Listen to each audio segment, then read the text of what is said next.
Hey everybody. Well, I thought I had my phone turned around the other way, but I guess I didn't. I'm going to run to the dollar store. I put it off all day today. I've been doing laundry and stuff at home today. I wasn't even going to get out, but of course, I'll get out and go get a few things. Someone commented on the video that I posted earlier today that CMC had asked the question, what is a narcissist? Well, I said all she has to do is come and watch my videos and she can find out. Because I've been talking about this for the last 3 years on both YouTube and Facebook. CMC, my dear, a narcissist.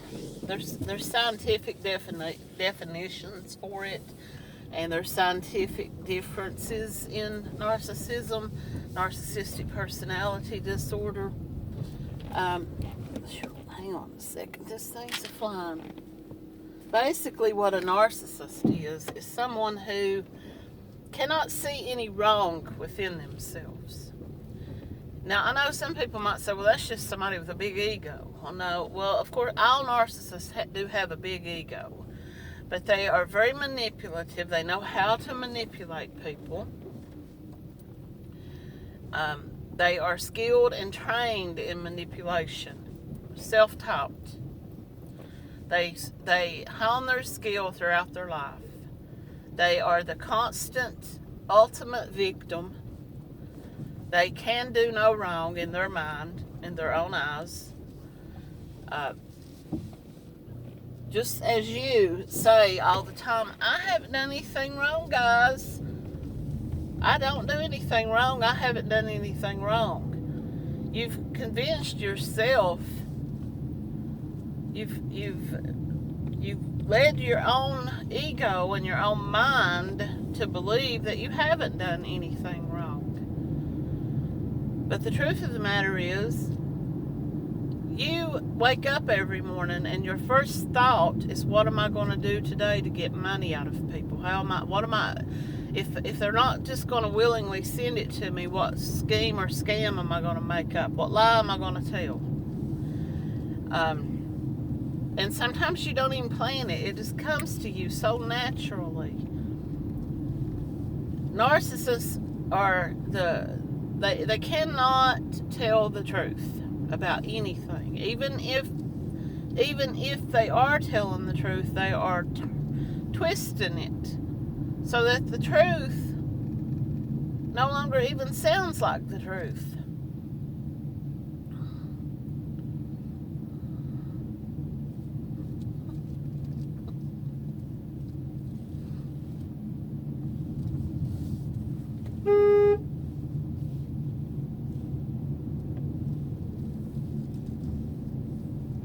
Sorry, I didn't go away. There was a dog in the road, and there were some people out calling for him to come back up in the yard, so I honked my horn so he'd run back. There's so many different definitions, and so many people have different ideas and different theories about what narcissists are. But here's my own personal definition of a narcissist, as I learned the hard way about what a narcissist is.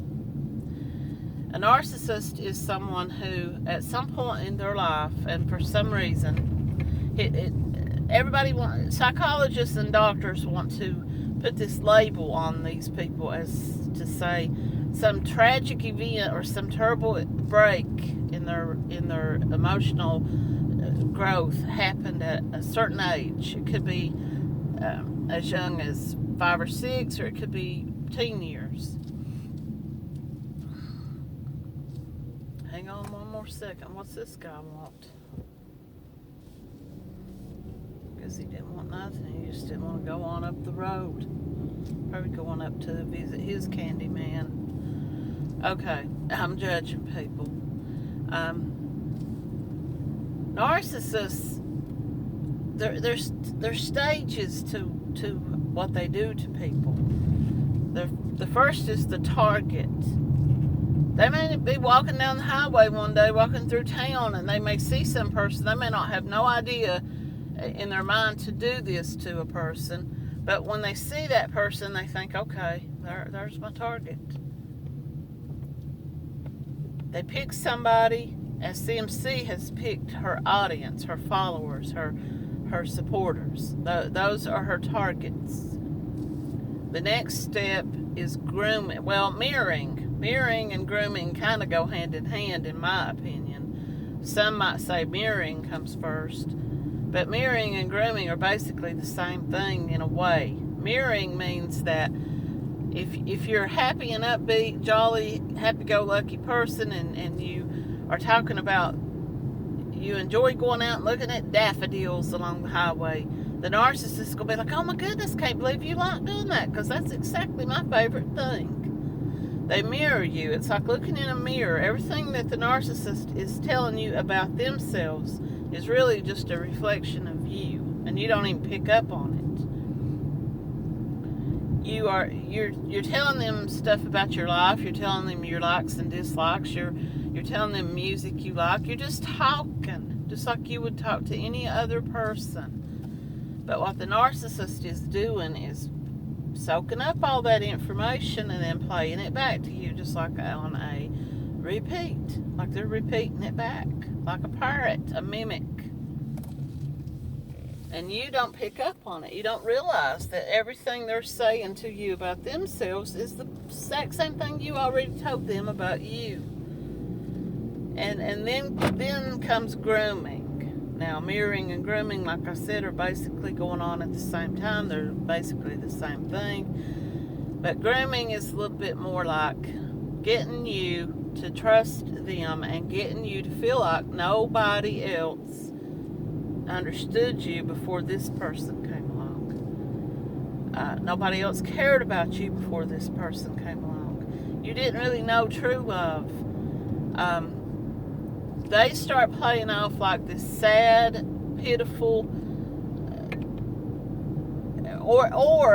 and this is something that they do as well. They future fake, give you these ideas of how great life will be with them, or what a great person that they are, or what a great friend they will be, or how much fun you're going to have, or how much love you're going to receive from them, or whatever it might be. And some of that could be something as simple as promising people makeup palettes or giveaways, or promising that you're going to give them a shopping spree or whatever, and then you never do it. So grooming, the word grooming is used a lot in pedophiles grooming children. You get them to trust only you. You get them to keep your secrets.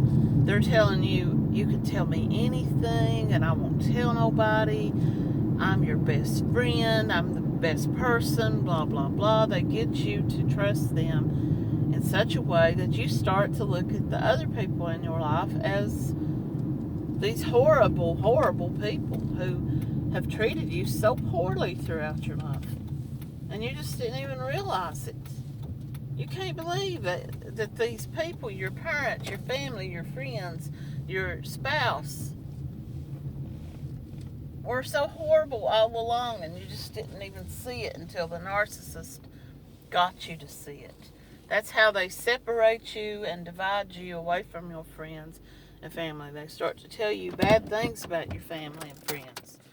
They tell you that they heard stories from them about you, that they're out talking about you, that they're out putting you down. And so this is grooming. They get you to where you are you rely on them. You look forward to seeing them. You feel like that they are the number one person that you can trust and put your faith in. The next comes the love bomb, which kind of goes hand in hand as well. The love bomb is they're showering you with so much affection and attention.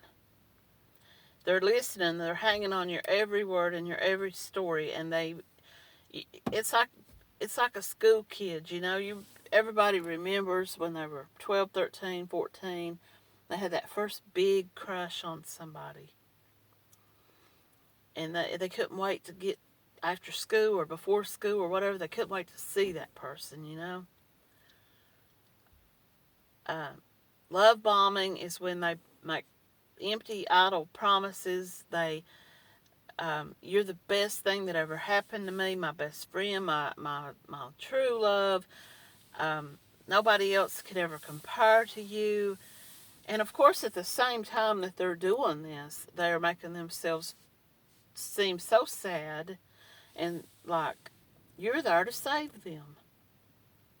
They're planting this idea in your head of how horrible their life was before you came along. So they're building your ego up to make you feel like they deserve so much love from you.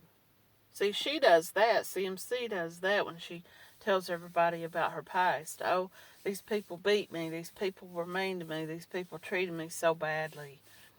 And I've changed so much. If you have to constantly tell people that you've changed and you're constantly talking about I don't know. It's just like people are like you're using that event, you're using that time in your life to make them feel guilty or to make them feel sad for you, to make them see you as this victim. So you start feeling this love toward them. You start feeling this admiration. Look at all they've overcome. And then they start telling you, I never felt this way about anybody else before. I enjoy you so much, and it may not be a love interest. It could just be a friend, or it could be an older person that you would say, you're just like my mom. How many times have we heard her say that to one or more people on her live? You're just like my mom. I think of you like my mom. That's the love bomb. That person feels like, oh my goodness, this poor girl, she just needs a mother figure. She just needs somebody.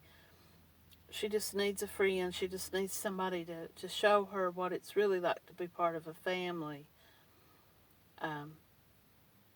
And they start to feel sorry for you, and you, the victim, starts to feel sorry for them, the narcissist. The whole time they're doing this to you, they're probably doing it to somebody else, if not more than one person.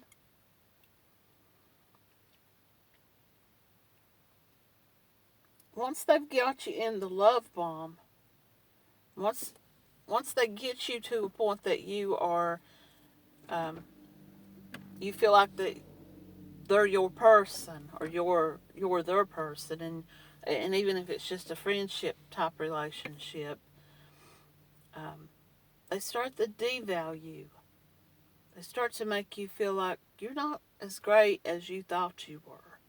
I've got this. I've already said this before, and it's already on my playlist on my YouTube channel from probably 3 years ago, when I said the exact same words. But it's the truth. It's the same thing. They start to make you feel like you feel like you read things wrong. You feel like you're not loving them enough. They offered you this wonderful world. They offered you this love. They offered you all this, and you didn't accept it, and you didn't love them enough. And you're not as funny as you thought you were. You're not as smart as you thought you were. You're not as good looking. You're not as entertaining or enjoyable to be around. They just start to plant these little seeds of doubt. And they're gaslighting you too at the same time. They're telling you stuff that did not happen. And when you find out that it wasn't true and that it didn't happen, you're looking at them and you're like, why did you lie to me? Why did you tell me that? And they're looking at you like, who the hell told you that that wasn't true? Who the hell told you that I didn't do that? Who the hell told you I said that? You're crazy. You're crazy. You're crazy. That didn't happen. And you're starting to question your own sanity. You're starting to question your own belief system. And you're also starting to question everybody around you because people are telling you stuff about that person, such as, I don't know, perhaps the awareness groups and the awareness pages. And you're questioning them. And you're questioning your family and your friends and your coworkers and anybody else who tells you anything about that person that doesn't go along with what they've told you. And you start to feel like you are losing it.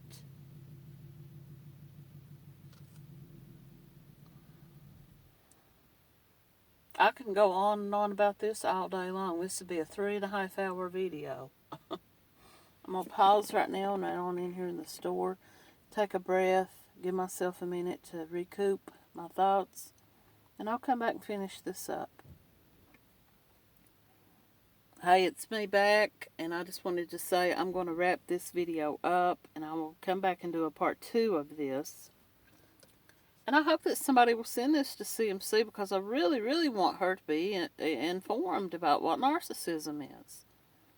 Of course, it's not going to matter because she's never going to admit that this is what she is. But I've got to have my phone. I'm going to turn this video off, and I'll come back and I'll do a part 2 when I finish up my run into the store. And we'll get on with the next phases of narcissism and how narcissists end up basically emotionally manipulating you and emotionally offing you, basically, emotionally and mentally. Thanks for listening. Please come back and watch part 2. I'll be right back.